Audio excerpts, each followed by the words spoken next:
ഉൽപാദനം വർദ്ധിക്കാൻ ഇന്ന് എല്ലാ ഫുഡ് പ്രൊഡക്ട്സ് കമ്പനികളും കരുക്കളാക്കുന്നത് മനുഷ്യരെയാണ്. ഗുണമുള്ളതായാലും ഗുണമില്ലാത്തതായാലും ലാഭം എവിടെയാണോ അവിടെയാണ് കമ്പനികളുടെ ലക്ഷ്യം. ഇന്ന് ഹെൽത്ത് പ്രൊഡക്ട്സ് എന്ന് പറഞ്ഞ് വിൽപ്പന നടത്തുന്ന ഭക്ഷണ പദാർത്ഥങ്ങളും പാനീയങ്ങളും നിരവധി ആളുകളാണ് ഉപയോഗിക്കുന്നത്.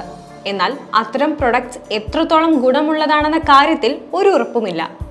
അത്തരത്തിൽ ഹെൽത്ത് ഡ്രിങ്ക് ആണെന്ന പേരിൽ വിൽപ്പന നടത്തിയിരുന്ന ഹോർലിക്സിൽ നിന്ന് ഹെൽത്ത് എന്ന ലേബൽ ഒഴിവാക്കിയിരിക്കുകയാണ് ഹിന്ദുസ്ഥാൻ യൂണിലിവർ.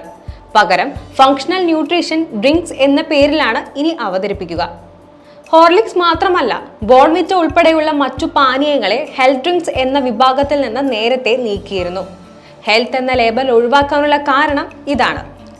ഡയറി, ധാന്യങ്ങൾ അല്ലെങ്കിൽ മാൾട്ട് അധിഷ്ഠിത പാനീയങ്ങൾ എന്നിവയെ ഹെൽത്ത് ഡ്രിങ്ക്സ് അല്ലെങ്കിൽ എനർജി ഡ്രിങ്ക്സ് എന്നിങ്ങനെ തരംതിരിക്കാൻ പാടില്ലെന്നാണ് വാണിജ്യ വ്യവസായ മന്ത്രാലയം നിർദ്ദേശിച്ചത്. കൂടാതെ ഹോർലിക്സ് എന്ന ഈ പ്രൊഡക്റ്റിന്റെ ഡിസ്ക്ലെയിമർ തന്നെ ശ്രദ്ധിച്ചു നോക്കിയാൽ കാണാൻ കഴിയും.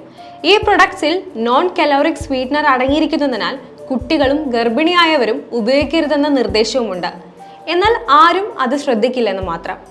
ഈ ഒരു കാരണം മാത്രമല്ല, FSSAI ആക്ട് 2006 പ്രകാരം ഹെൽത്ത് ഡ്രിങ്ക് എന്നൊരു വിഭാഗമില്ലെന്നാണ് ദേശീയ ബാലാവകാശ സംരക്ഷണ കമ്മീഷൻ ചൂണ്ടിക്കാണിച്ചിരിക്കുന്നത്. അതേസമയം ഈ അടുത്താണ് നെസ്ലെ ബേബി പ്രൊഡക്റ്റുകളിൽ പഞ്ചസാരയുടെ അളവ് കൂടുതലാണെന്ന വാർത്തകൾ പുറത്തു വന്നത്. ഏഷ്യ, ആഫ്രിക്ക, ലാറ്റിൻ അമേരിക്ക എന്നിവിടങ്ങളിൽ വിതരണം ചെയ്യുന്ന നെസ്ലെ ഉൽപ്പന്നങ്ങളിലാണ് ബെൽജിയൻ ലബോറട്ടറിയിൽ നടത്തിയ പരിശോധനയിൽ പഞ്ചസാരയുടെ അളവ് കൂടുതലാണെന്ന് കണ്ടെത്തിയത്. ഇതേ തുടർന്ന് പരാതികൾ വ്യാപകമായതോടെ നിരവധി പേർ നെസ്ലെക്കെതിരെ വിമർശനവുമായി രംഗത്തെത്തുകയും നെസ്ലെ ഉൽപ്പന്നങ്ങൾക്കെതിരെ കർശന നടപടിയെടുക്കണമെന്ന് കേന്ദ്ര സർക്കാർ food safety and standards authority of ഇന്ത്യയോട് ആവശ്യപ്പെട്ടിട്ടുമുണ്ടായിരുന്നു.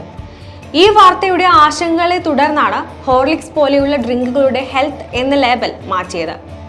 ഹെൽത്ത് ഡ്രിങ്ക് എന്ന് പറഞ്ഞ് വിൽപ്പന നടത്തുന്ന ഇത്തരം പ്രൊഡക്റ്റ് കുട്ടികൾ മുതൽ മുതിർന്നവർ വരെയുള്ള 100-ൽ 90% ആളുകളും വാങ്ങിക്കുന്നുണ്ട്.